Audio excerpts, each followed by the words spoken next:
To another edition of the Red Hawks Coaches Show. We are at Wings, etc. in Cape Girardeau. Had a little change of plans, so we are in the Cape location. We will be in Jackson next week. And we've got a big show for you coming up. We'll be talking, obviously, with the Red Hawks head football coach, Tom Matukowicz, after the thrashing the Red Hawks gave the Northwestern State Demons down in Louisiana on Saturday. We'll talk it over also with Red Hawks kicker D.C. Pippen, who booted a 54-yard field goal in the big win over the Demons. And believe it or not, we're getting closer and closer to basketball season. The men's team plays at the Show Me Center tomorrow night, and then the women's team opens the season November 7th. 8th year head coach Rika Patterson is here, and she will join us coming up a little bit later on. We want to remind you that if you're looking for a place for lunch, you're invited to join us right here at Wings. They've got daily lunch specials that start at just $9.49. And in addition to their award-winning wings, they have a terrific menu that has been newly revamped, especially that great burger menu. In addition to that, they have wraps, subs, quesadillas, entree salads, smoked ribs. Their appetizer lineup includes their ultimate nachos.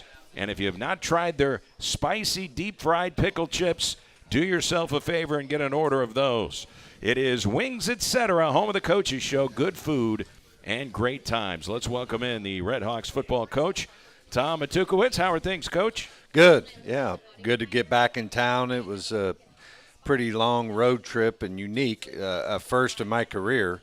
I've never traveled back the day after, only in bowl games where you're doing a flight and some stuff like that. But this is the first trip that we've traveled on Friday night, got up, played the game, traveled halfway back, stayed the night in Little Rock, and then came back in. And on the backside of it, I think that was a really good move. It hurts preparation a little bit, as coaches were a little behind today because of yesterday. But I feel fresh, and so I think our players appreciated a good night's sleep, trying to get that half sleep on a bus, and then your routine's just all kinds of crazy. So, handled the trip well. Are you one of those people that can sleep on a bus, or you can't? Because I cannot sleep on a bus. I used to be able to sleep anywhere. Now I'm having a little more trouble sleeping, so I don't know if it's just old age or what, but it is tough. I envy the players when I'm riding the bus. Yeah. I mean, we're 10 minutes into the drive home, and you turn around and guys They're are out. out. They're Yeah, sleeping. exactly. And I wish I could sleep on a bus. If I'm really, really tired, it's a really long trip, sometimes I can get a little sleep, but it doesn't feel like sleep. No doubt. So you guys stayed in Little Rock then? Yeah, stayed in Little Rock and then just had some treatment and all that type of stuff, and then got on the road and see how they move around at practice today. But thought that was good. Before we get into the game, did you get out of the game fairly healthy? We got banged up a little bit. There was during the game, it was a definite significant issues. Will McCall is a nickel, and then Trey got ejected, and so we were kind of scrambling at DB there for a little bit, and then had some guys with ankles and some stuff like that. But I'd say about like it's been, the thing that I'm so thankful for, all of our injuries have been 1 or 2 games or the most 4 games. We haven't really had any surgeries where guys that were playing are now out for the year. And you didn't seem overly concerned when Paxton DeLaurent had to leave the game. He took a hard hit. Yeah, and that's the thing. And even in the bye week, I talked about this football team really – what is the threat to SEMO? And I think injuries is a big threat, right? And so my point was, if you're a number 2 and you think you're not playing because you haven't played yet, you're literally one play away. We're in a unique situation where we got CJ, who's a veteran now. I mean, he has played a lot of games. He's had a lot of practice and did a really nice job when he came in for Paxton. Paxton couldn't finish the game. Like, it is an injury, and we'll have to wait and just see how he progresses. But he took the ball with 9:50 left in the fourth quarter and ended it. And that's an impressive thing to do. Managed the game well, ran the ball well. Obviously, it wasn't in a passing situation, but really, really good job. Boy, and with C.J. Agbana, you've got a guy with a ton of Division I snaps. And this offense this year, I'm talking O-line, the maturity of Geno Hess, and with the weapons that you've got, he's got more weapons this year than he had last year when he was a starting quarterback. Yeah, and the line's better and stuff, and quarterbacks get all the praise and all the blame. I mean, that's just part of it, but we're certainly a lot more balanced this year, and we have the weapons out there where, you could just throw it up there and they'll go make you look pretty good. I can't remember if you have ever had a better half of football than you did in the first half on Saturday. The first passing play of the game, Eric Ivory steps in, into a ball that was a little behind the receiver. Mm-hmm. You get an interception on the first pass of the game, and you were off and running right there. No, exactly. And I was concerned going into this game. They were talented enough. They're 3-0 in the league. I didn't know how we would come off of a bye week, a long drive. Where were we at? Even though I kept telling myself to trust this team because they've given you no reason not to. But that's just, in reality, that's a tough situation. To come out of the game, though, right from the get-go, and I mean hammer them, just says a lot to them. And I tried to think about this team, and I think you pointed all back to leadership. Like everybody says you need great leadership. Well, why? One of the fruits or one of the byproducts of great leadership should be consistency. Consistency in prep, consistency in play. And you think back since you've been watching this team all year long, it's not that we haven't played poorly and great at times, but there's been a consistent standard of play, consistent standard of execution. And I think all that points back to the leadership on this football team and then the other players' willingness to buy into that leadership and be led. I know you don't like to compare teams. Your conference championship team with Santa was here, the two playoff teams that you had. But do you have as many leaders on this team as maybe those playoff teams did? Yeah, for sure. I mean, we're not comparing them, but I feel good about our leadership for sure, just like I did on those teams. They've done a good job and, got to continue to do a good job. Still got 5 games left and with mission still intact. And so it's a lot of fun. So as far as the targeting rule goes, because Trey Hodges was disqualified in the first half, he's good to go for the entire game against EKU? Exactly. That's a concern. I need to get our defense better because really Morrissey should have been ejected too. He had a head-to-head that wasn't called that if it would have, he'd have been ejected on the quarterback. Yeah. And so – obviously I'm not doing a very good job coaching them on that, and we got to do a better job. That's a significant penalty. Obviously it's 15 yards, first down, but to lose a player at that point is just really tough. And so we got to build skill there and make sure that doesn't happen again to us because obviously it's happened before. Boy, what I thought was impressive, though, after the targeting penalty, they are deep inside the red zone, and you hold them to a field goal. They do not score a touchdown after that because they had all the momentum after that. It was a really big chunk of yardage they got on the pass. You tack on the penalty, and they did not get in the end zone. Yeah, exactly. I think that says a lot, too, just how we finished the game, just the type of character, type of leadership. Really challenged them to not lose the fourth quarter because it's kind of easy because the game's over. You're not going to lose that game. And so it's easy to let up, and that you can't. Like, it's not a switch. You're either in or you're out. And that mentality to dominate your opponent, has to be regardless of the scoreboard. And so I think that was a huge drive, stopped them on fourth down, and says a lot about our defense there. Because they were fired up. I mean, that's homecoming. They were that place embarrassed. They're exactly right. So your first possession comes after the Ivory interception. And you go 3 and outs, and it looks like the drive is over, and there's a pretty strong wind in the stadium that day. And so here comes D.C. Pippen trotting out for a 54-yard field goal. What was your thought process? How much did the wind play into it? Trust for D.C.? I know you were probably disappointed that it was 3 straight plays and out. What was your thought process? Hey, we're going for this long field goal. Well, both passes were bad passes. The wind was a pretty big factor in the game. If you weren't there, it was gusty. It affected Paxton's balls, and then we knew DC thought he was good from like 70, which is what everybody says. But definitely, I would have tried that regardless, unless it was into the wind, because he does have a strong leg. But just the confidence, the way he hit it, had plenty of distance, but it was just right down the middle, man. It just goes to show you what commitment and hard work can get you. And I know we're going to bring DC up here and have him tell his story, but when he first got here, I was yelling at the coaches why they let him on the team. But it goes back to the mission of SEMO football is to use the sport to make better men. He wanted, and I mean really wanted, to be the kicker for the Red Hawks. And we gave him an opportunity, but that's all we gave him. We didn't give him a scholarship. The only thing I gave him was an opportunity to try.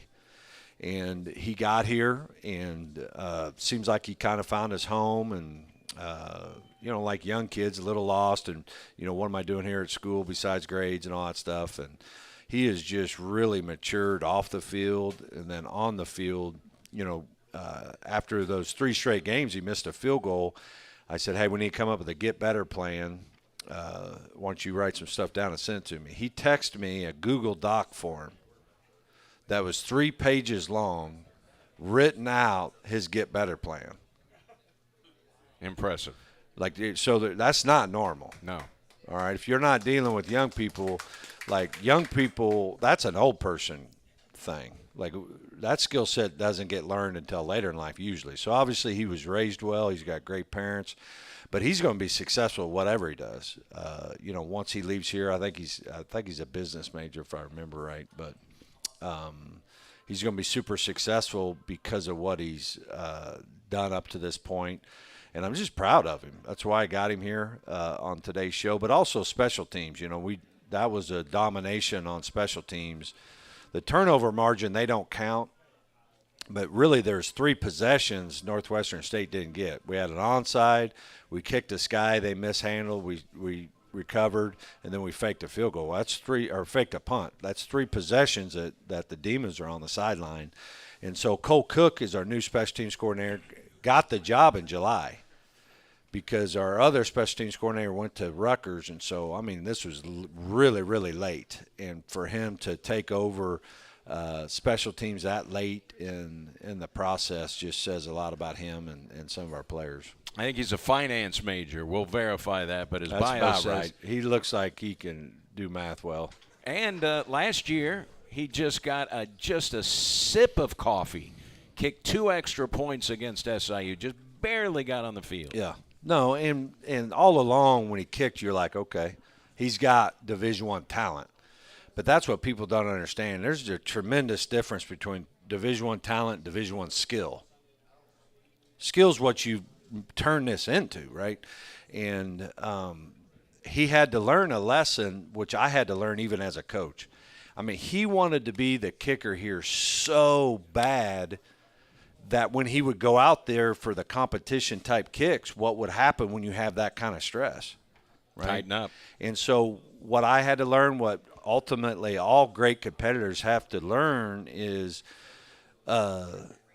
winning and losing's got to die. Whether you make the kick or doesn't make the kick, it doesn't define me. And only then will you have the freedom to perform at your best because you don't have this heavy weight of, oh, my gosh, I got to make it, or I got to be the kicker, I got to be named. And he finally was able to let that part of the die and he crushed what he was in charge of his preparation and all that stuff. If you're not going to be the kicker, you're not. If you are, you are, But you can't perform with that kind of pressure you're putting on yourself. And it just seems like he's gotten over the hump and – I'm sure, no one's perfect, and I'm sure he's not going to go undefeated, and I'm sure there might be a play in there. But I know he's going to do everything he can to perform when his team needs him this year. I would think that for him and for you, trust was established very early. Game 2, SIU, he kicks a 45-yarder and a 50-yarder, and if he misses either of those kicks, you likely don't win that football game. I mean, at the end of the day, they're kind of like quarterbacks. Like, you got to kind of define a kicker by did they win you a game, right? Right. Like, Sure. you're making extra points, buddy. You should. All right, I can make an extra point. But if you go out for a game-winning field goal and you win a football game for a football team like SIU, it says a lot about you. And so even then, I rolled him out there because it's kind of like faith. It was belief without evidence. Because I was as nervous as anybody because we weren't consistent. And, just a great storyline to this great season.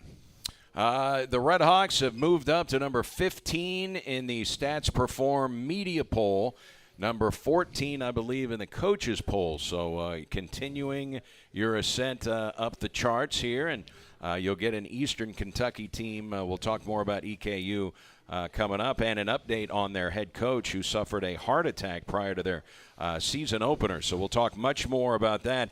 But in this game on Saturday, Geno Hess once again makes a statement. Wow, was he good. He had 3 long runs. 2 of the long runs got in the end zone. He had a 47-yarder where they caught him, and he still pulled about 3 tacklers before they finally got him out of bounds.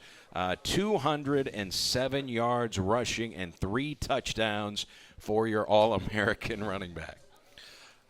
What I tell you about calling him All-American, you need to call him Geno Smith a bunch.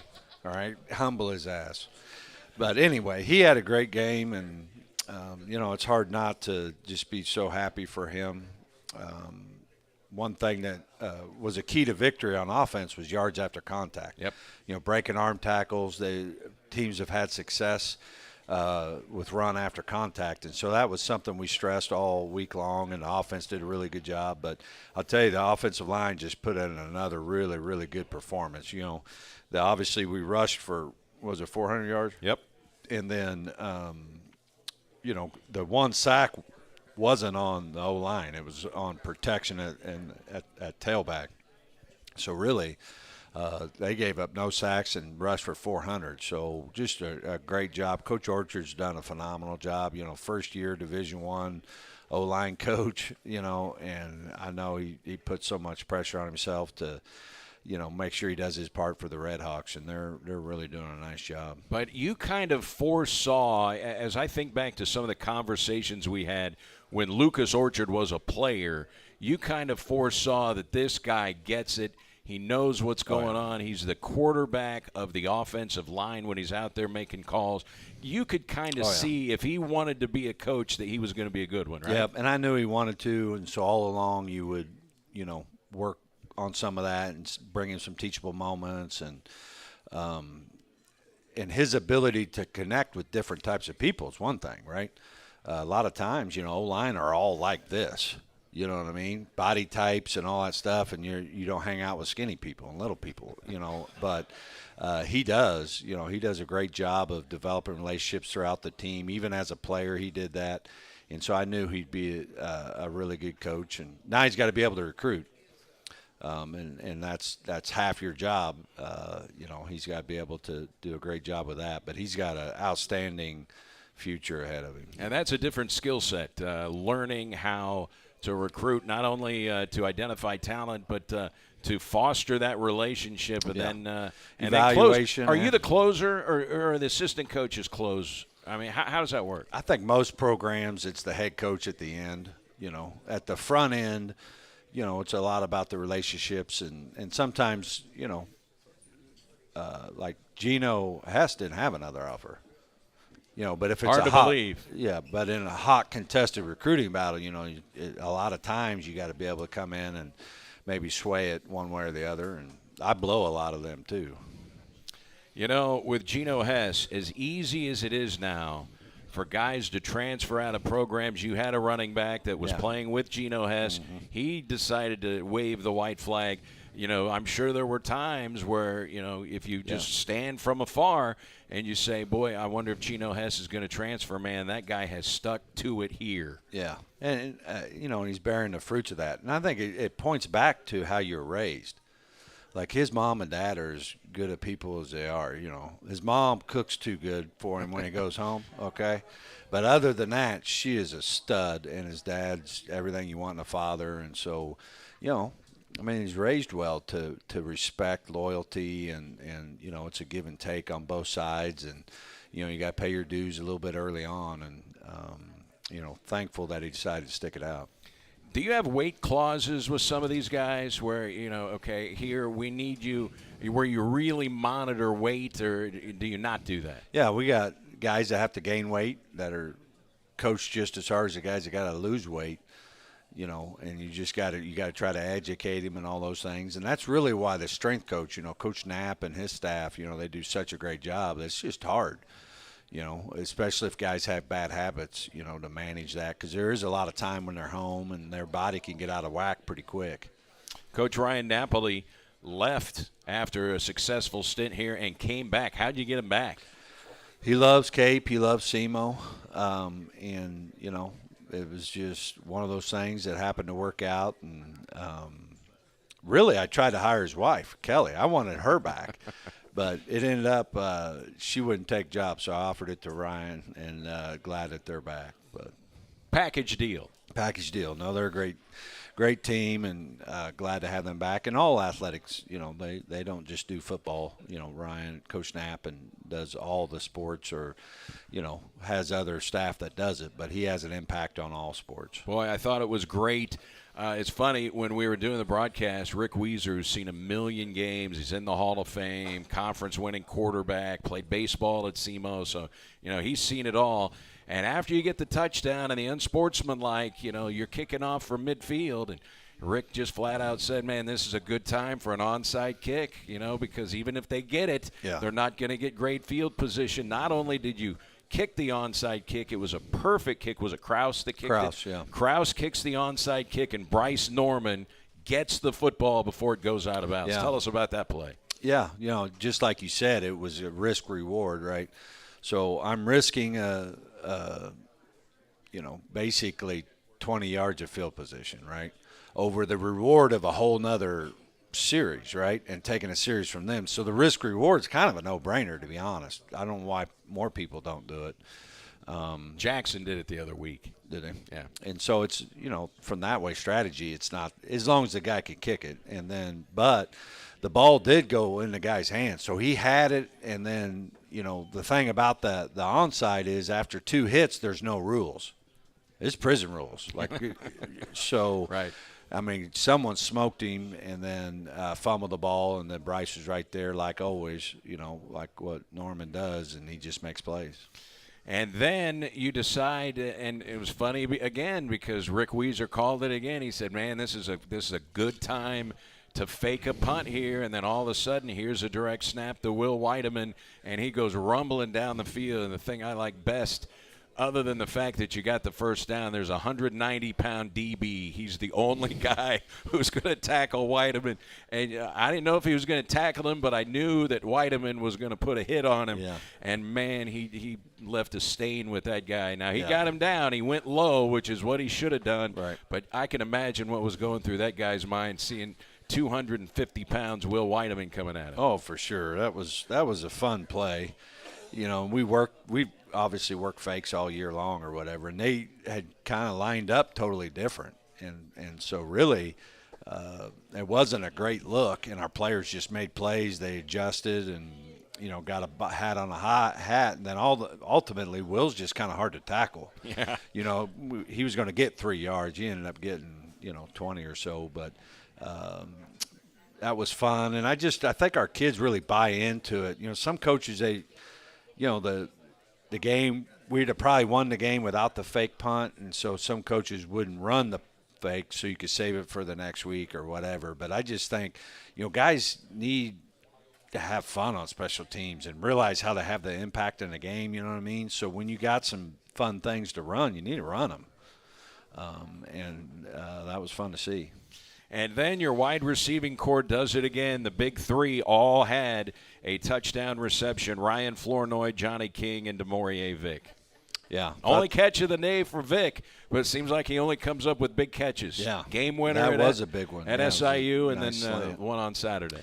Yeah. It was a tough – throwing the ball was tough 2 of the quarters because of the wind, and we're a big play type thing. So when you throw the ball that far, the wind can really affect it. And I thought they managed that well. I thought they ran with the ball well. Other than Ryan, I think Flanoy had a couple plays that wish he'd have just got vertical instead of danced around. But really solid effort in them, and came out healthy and ready to go. Boy, and on that slant pattern to Vic for the touchdown, you set him up so nicely. Rick Weezer called that one again. He said they've been throwing this fade. He's like, this is a perfect time for a slant. Boom, touchdown. Well, it sounds like I need to hire Rick Weezer.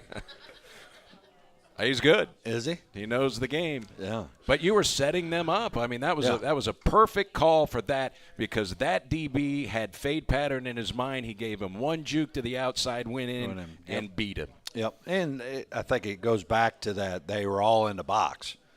So you didn't have any outside linebacker hanging in that window or anything, because they were there to stop Geno in our run game. And so that's where, you got to win those one-on-one matchups, which, gets harder and harder as the skill gets better. So you gave up 2 big passing touchdowns. You've got a team that can throw the heck out of the ball coming in Saturday in Eastern Kentucky, a super veteran quarterback. He just threw 5 touchdowns on Saturday. What did you see on the long touchdown passes for the Demons? Well, they were just mental mistakes on our end. There's 150 yards on 2 plays in the passing game. And so, just disappointed, and hate that for our guys, because they, played pretty good other than a couple of those plays. But ultimately it is what it is. Like our pass defense is a weakness that people are going to expose, and we got to continue to be better at it so it doesn't cost us a football game. And what a great opportunity this weekend is to shore that up, with this. And I think Eastern Kentucky's the best team since SIU by far. Like, they got really good skill. Like you said, it's all about their quarterback, and he is I think he's Paxton, but better. So I guess we'll see this weekend. But I'm telling you, I'm a big fan of this quarterback. He does a really good job, and they got really good skill. They're huge up front. Both offenses are averaging like 35.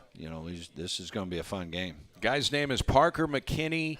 He is a 5th-year senior quarterback. He's out of Tennessee. Last year set a school record for completions. Just had a 5-touchdown game, and he can run, Coach. He ran for over 500 yards last year. Yeah, absolutely. That's why he's kind of like Paxton. He can make a play with his arm or leg, and so he's really mobile. He's tough.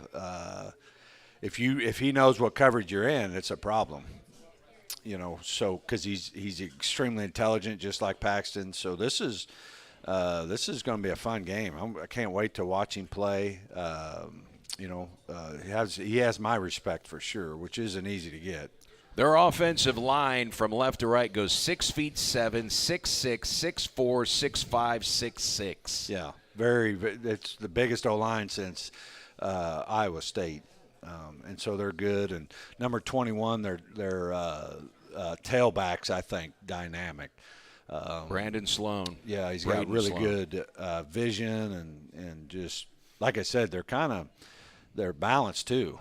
Like, you throw it and run it a little bit there, and obviously we got to defend the pass, but they are multiple. It can beat you. Either way. They got a 3-man defensive front. They've got a transfer from Georgia Tech and a transfer from LSU. They got dudes on the defensive line. No, and they look like it. I mean, you turn the film on, you're like, oh, my God, who is that guy? If you got a D lineman wearing number 0, he's good. All right. If London Manuel come in my office said, I want number 0, I'd throw him out of my office. But obviously I wouldn't, if the guy's like, dude. So that's pretty impressive. And, they have struggled, despite the fact that they do have an excellent running back. They've struggled running the ball. I think they're next to last in rushing yards per game, and they've struggled to stop the run, Coach. I mean, teams have run on them, and here comes Geno's Hess. Yeah, for sure. I mean, I think, our offense is good enough to move the ball. I mean, I couldn't imagine a game other than Iowa State where it's a different level. But in FCS football, we should be able to move the ball. We just got to continue to play well in the red zone. You know, at the end of the day, you can run it and throw it, and you get down there and you kick field goals, we'll lose. Like, you cannot kick field goals and expect to win a championship. So we have to, continue to try and execute down the red zone and try not to have to settle for field goals. Boy, when you get in the red zone, it's nice to have a big, or at least a strong running back like Geno has. Absolutely. I mean, if teams that are good in the red zone can run the football. Oh, absolutely, because all the space, all these safeties, they get tighter and all that stuff. So, we should be better at it than we are, and we're working on it hard. We're going to talk with Coach Patterson here coming up, DC Pippin as well. Keys to winning, and I know you sometimes worry about distractions on homecoming week. It's a great week. It's a great day at the stadium, but also a chance for some distractions, and coaches worry about that stuff. Yeah, I think that is something that we got to talk about, is don't let the distraction affect the preparation. You know what makes homecoming fun? Winning. All right, well, how do you win? You prepare. And so you want to have a great weekend, a great Saturday with your family and everybody coming down. Well, win. And so how do you win? You have great preparation. But I don't worry about that. I think this team's pretty locked in. What I worry about is they're good enough that we got to play good on all three phases. We can't get a pump block and expect to win a game. We can't turn it over, expect to win a game, and we can't give up 400 yards passing and expect to win a game. So this needs to be a true team effort win because of the quality of opponent. It's at Houck.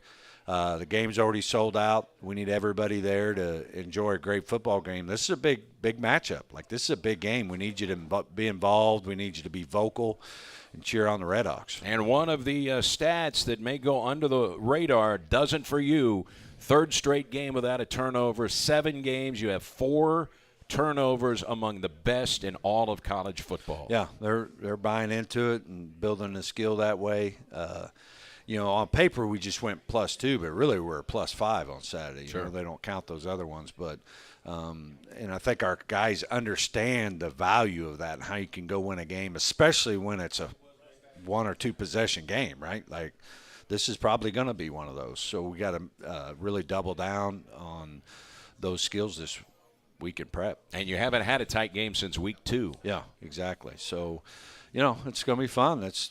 Playing in meaningful games is fun, man. And this is what you wanted, and you got a great opponent at home. Let's get after it and enjoy it. 65 degrees, not much of a chance of rain on Saturday, 1 o'clock kickoff. Coach, good luck against the Colonels, and we'll see Saturday. Yes, sir. Go Red Hawks. All right, that is the Red Hawks head coach, Tom Matukowicz. Coach Rika Patterson is here. Women's basketball right around the corner. We'll talk with Coach Rika when we come back. It's the Red Hawks Coaches Show from Wings Etc. on SEMO ESPN.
Thanks to Coach Tom Matukowicz. Homecoming football coming up 1 o'clock on Saturday at Houck Field. Now we're going to be talking Red Hawk women's basketball with 8th-year head coach Rika Patterson. Does it seem like it's year 8 already? When I look at myself in the mirror and I see the gray hair and the bags under the eyes that won't leave, yes, it's been 8 years. But I am grateful for all 8 years, and huge shout out to my boss who's here for allowing me to still be here for 8 years.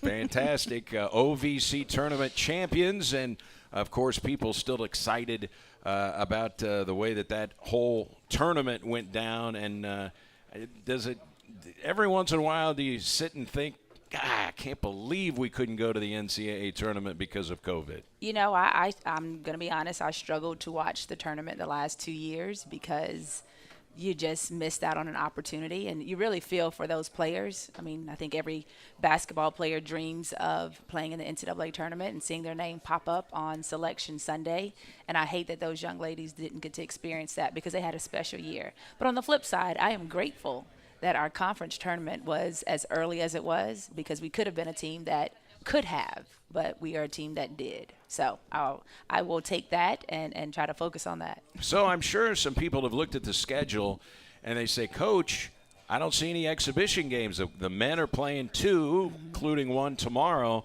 It's an NCAA option for the program. Explain why you're not playing an exhibition game. And, oh, by the way, you played a game yesterday. Yeah, we have the opportunity to have closed scrimmages where you cannot publish it or talk about it.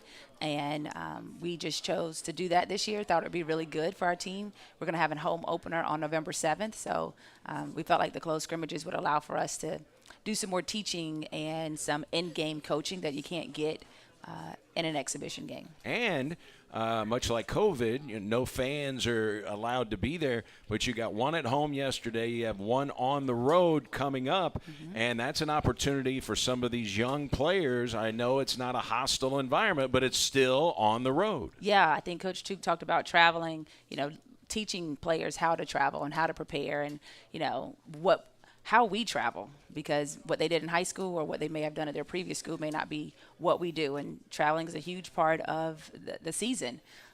So it's going to be an opportunity for us to do that and bond a little bit and, go play a game.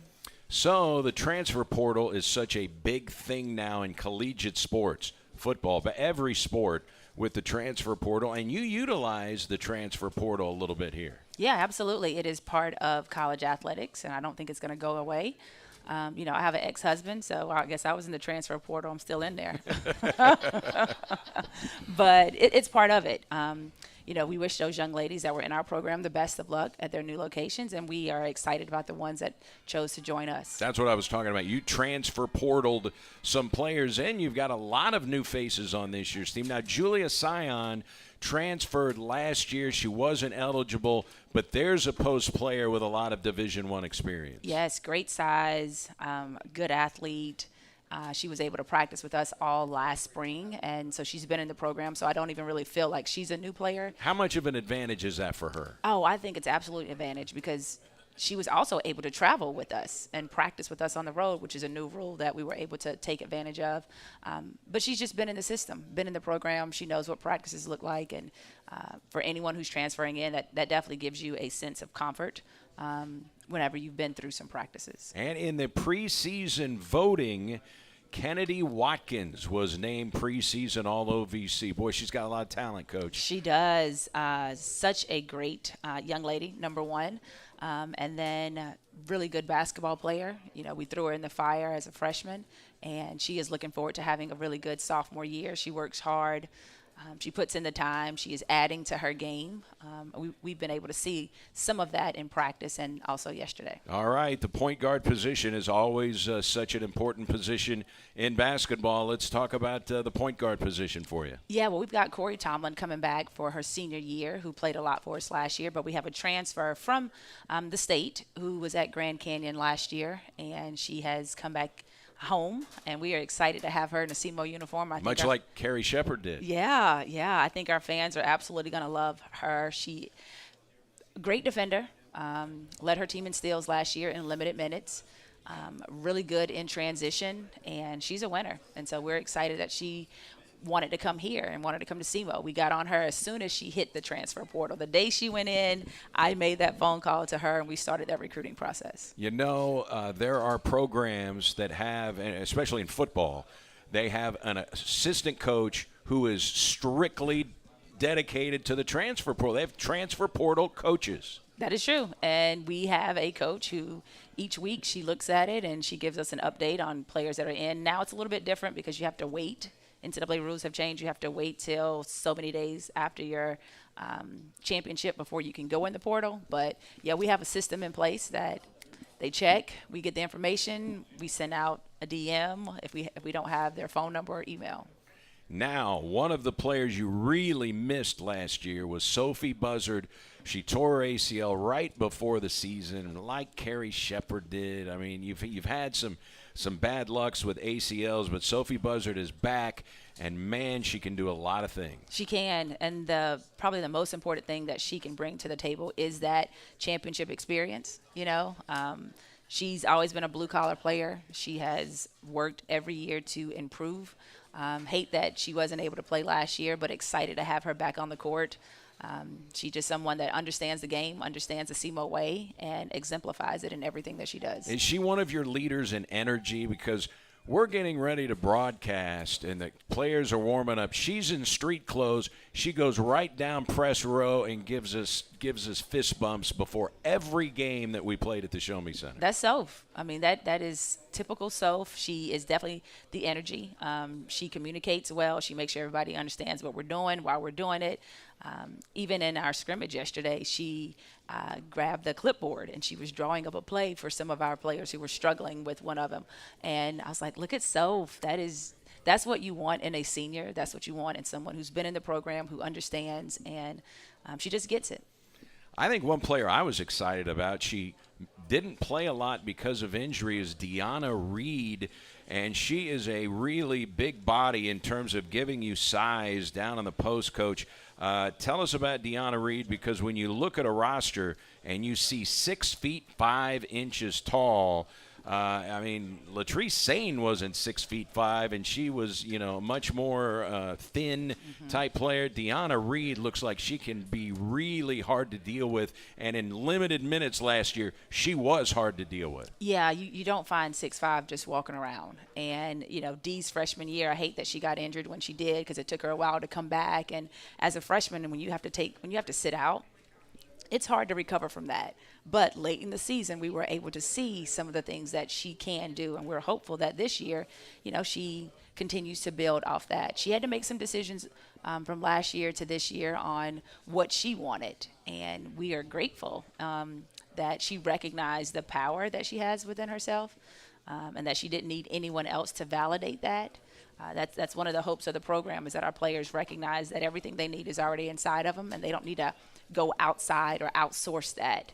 And once they recognize that power, then it's like the light bulb goes off, and anything they want in life they can have. There isn't that much size in the OVC. It's 6'5", and she's not a skinny 6'5". I mean, she is powerful and strong.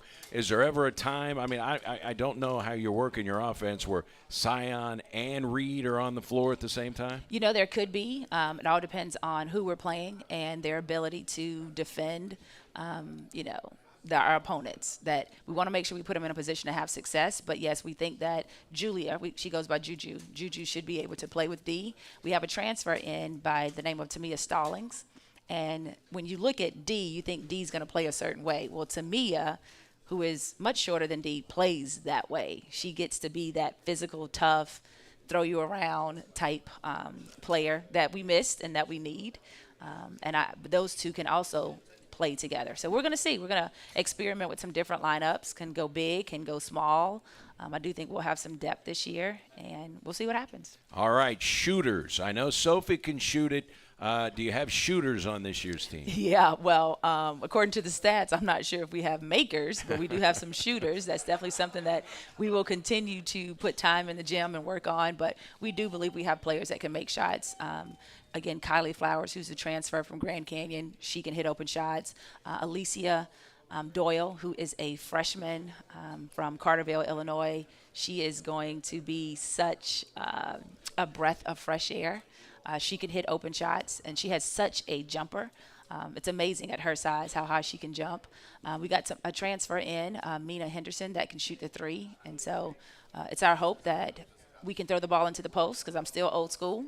I still love a paint touch, a post touch. So we're going to throw it inside, and from there play from the inside out, and we'll need to be able to make open threes. Why would you believe in post touches when you coached Brittany Griner?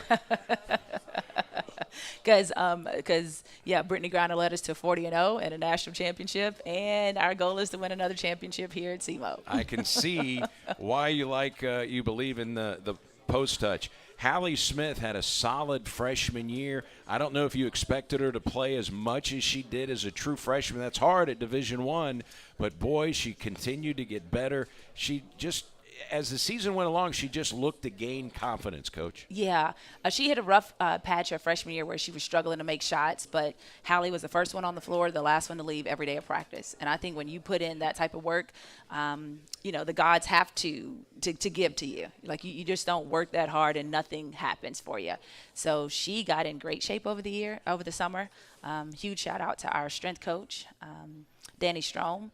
He has built some confidence in our players in that weight room, and she's worked hard. She's been in the gym with our new assistant coach, Kelsey Johnson, and has been feeling really, really good.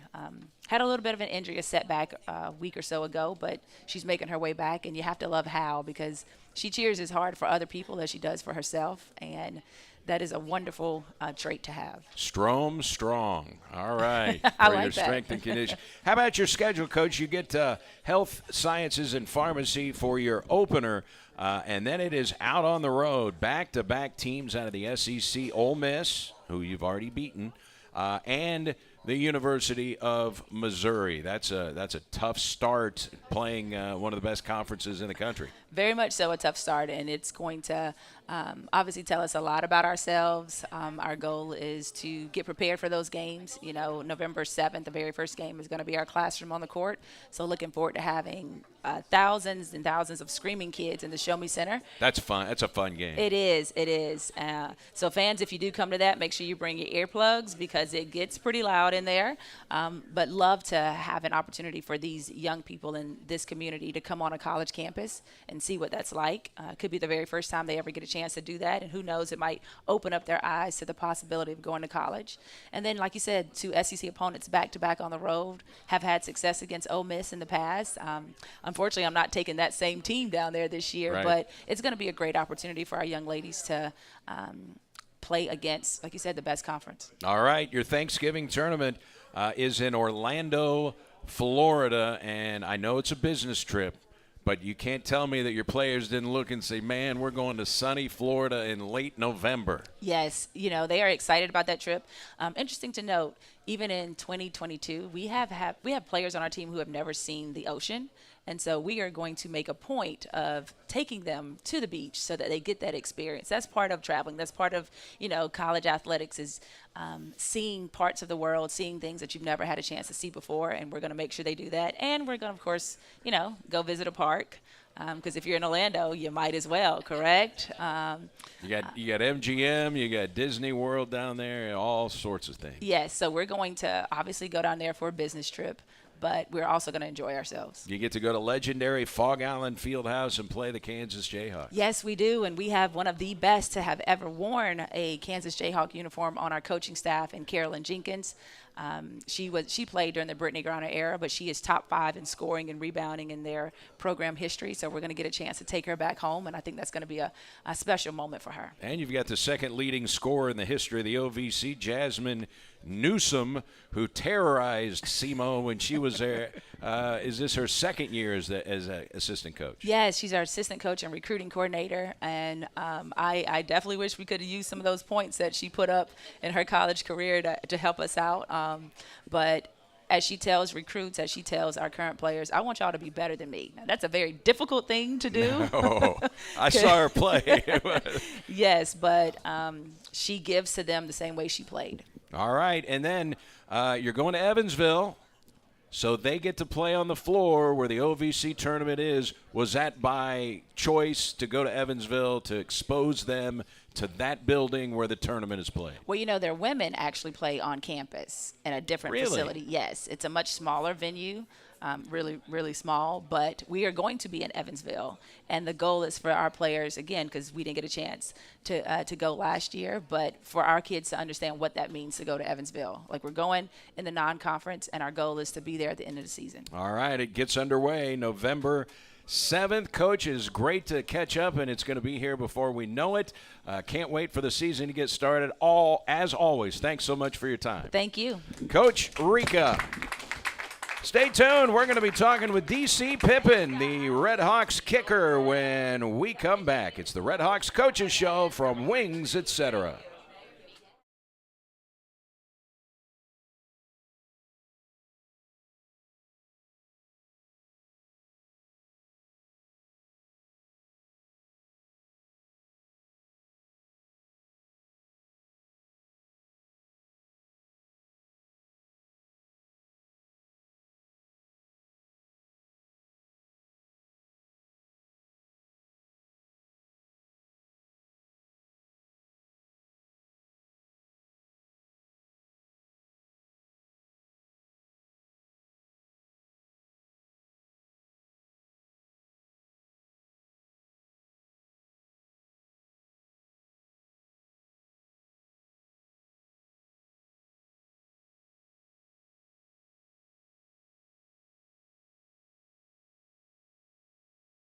You delivered right where you are. Did you know that Wings Etc. has teamed up with DoorDash? If you download the DoorDash app on your smartphone, take a couple of minutes to set up your account, you can have Wings Etc.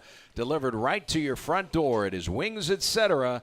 Good food, great times. We're going to get a chance to talk it over here with the Red Hawks kicker, D.C. Pippen. How are you, D.C.? Good. Thank you for having me. How about the 54-yard field goal that you kicked at Northwestern State? Kickers are out there early. You're doing a lot of looking at the wind, seeing how the wind reacts when you kick a ball, whether you're kicking into the wind, whether you're kicking with the wind at your back. During warm-ups, what were your thoughts going into this game? Yeah, so during warm-ups, I was kicking with the wind, and I knew right away, like when we got to the field, you can see in the flags, and it was a pretty steady wind going one way. So obviously that's exciting for me because I like being able to kick with the wind. And when I went out there for warm-ups, the ball was moving well, and I backed it up. I like to warm up from further back and kind of open up my leg and move in, and the ball was going from pretty far back, so I felt confident going into the wind. And then I took a couple going into the wind before the game started, and it was definitely a big difference, but I knew I would be good from pretty far back going with the wind. All right, longest field goal you kicked during warm-up Saturday? I tried one from 64, and it got right over the bar. But Now, did you specifically go 64 because that's the NFL record? I know. I've done that before, but this right. time it was just random. But my special teams coach was yelling at me to work on kickoffs instead of trying to kick a super long field goal. Well, you kicked every one of your kicks, I believe, with the wind. You kicked it right out of the back of the end zone. Yeah, I got most of my kickoffs were in the first quarter with the wind, and that's always nice because it is a much bigger factor on kickoff than it is for field goal, I think, having the wind at your back. So what goes through a kicker's mind, and every kicker's different, so we're talking about you, what goes through a kicker's mind when Coach Tuke says we're going to kick this one from 54 yards? This is a long field goal. It's a chance to get on the board first, get the first points of the football game. What's going through your mind as you're getting set to go onto the field and then when you're headed out there? So obviously it's different depending on the situation, but for this one, I was excited because of how well warm-ups were going, and it was, I think, 2 minutes into the first quarter, so it's not a huge stakes kick. I was more excited that I would have the opportunity for such a long field goal because obviously that's nice to be able to get that on my stats. But one thing I dealt with earlier in the season was, what you think about when you walk on the field, and the mindset that I've adopted is all that, how far it's from, what my record is, all that, it doesn't matter. It's one kick at a time, and that's helped me really settle in these last couple weeks is just focusing on when Coach Tuke tells me it's time to go on the field, the only thing I'm worried about is putting the ball through the uprights at that moment. You've got another kicker, Adam Krause, who is your holder. Mm-hmm. How much of a relationship and trust do you as a kicker have to have in the guy who's holding the football? Kraus and I have a great relationship, and same with our snapper, Jensen. Having a good snapper and holder is extremely important. I think, all of us are 1/3 of the operation. Like, it's my name that goes on the field goal, but those guys are really underappreciated because they are perfect every single time, and that makes it really easy for me. I'm not worried about the snap. I'm not worried about the hold. I have a good relationship on and off the field with both of them, and being able to trust them makes me a lot more confident when I go out there that it's going to be there every time for me. Now, I'm just going to take a shot in the dark because you're a kicker. You've seen the movie Ace Ventura, Pet Detective. I have not. Okay.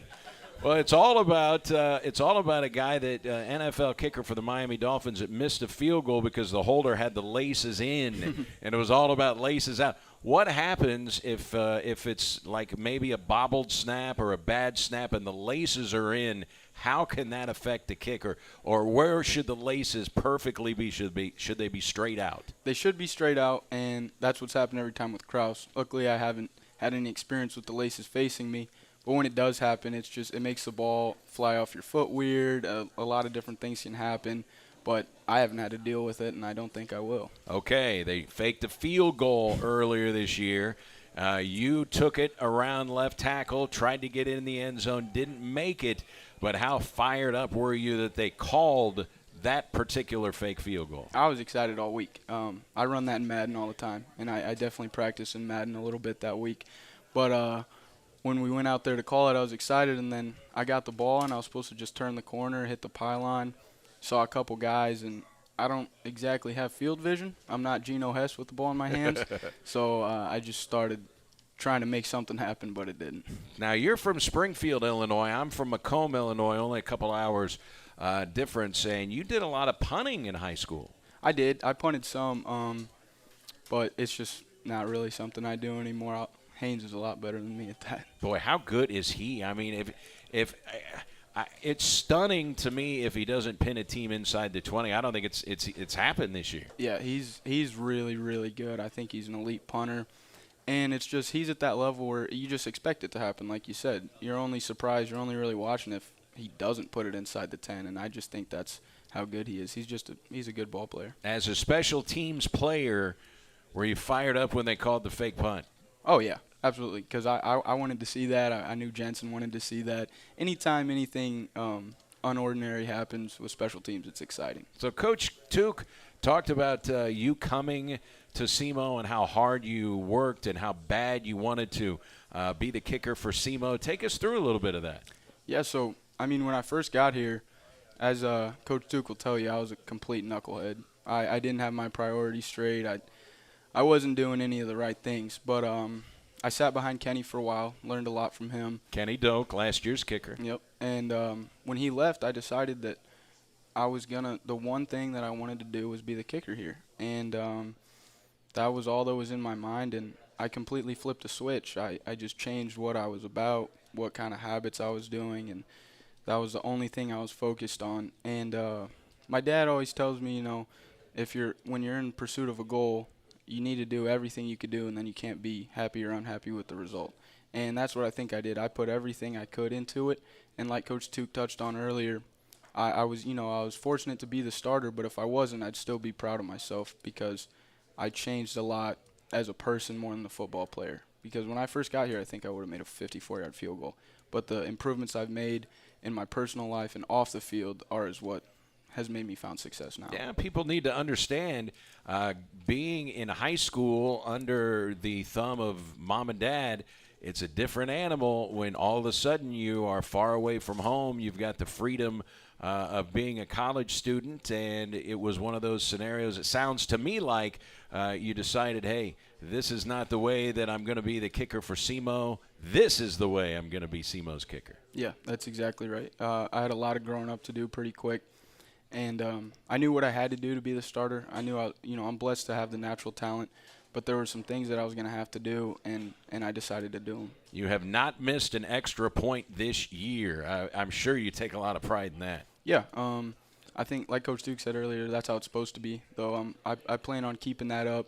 It's just, and Jensen and Kraus, again, they're so good that PATs are just pretty much automatic at this point, and I we plan on keeping it that way. How fun is it to play for this team? I mean, they are scoring a lot of points. Yeah. Your leg's getting a workout. You're going to have to ice your yeah. leg just from kicking all the extra points. Yeah, I'm having a lot of fun with this team. On the field, obviously, it's great to have this much success, but more so, I've got a lot closer with the team, the coaches, and the guys in general off the field because we have such a good brotherhood. And that sounds pretty cliche, but that's why we're so successful this year, because you see how well we gel on the field. But what you don't see is we're really a team off the field, and it's a bunch of good guys with a bunch of good values, and I think we're doing some good things here. Okay, no wind. It's a still afternoon. How far could you kick one? No wind, 60. We could maybe back it up, but I'd feel good 60 and in with no wind. 60. And Coach Took knows this? Yes, he does. So, we see these. We see a lot of times if we're watching a college game or watching a pro game, we see the kicker getting ready, kicking into that net. How much do you have to warm up to keep your leg loose, kicking into the net? Do you do it much? Some guys do it more than others. What's your routine? I don't really do it all that often. Once we get kind of where we're in field goal range, we might start kicking a field goal.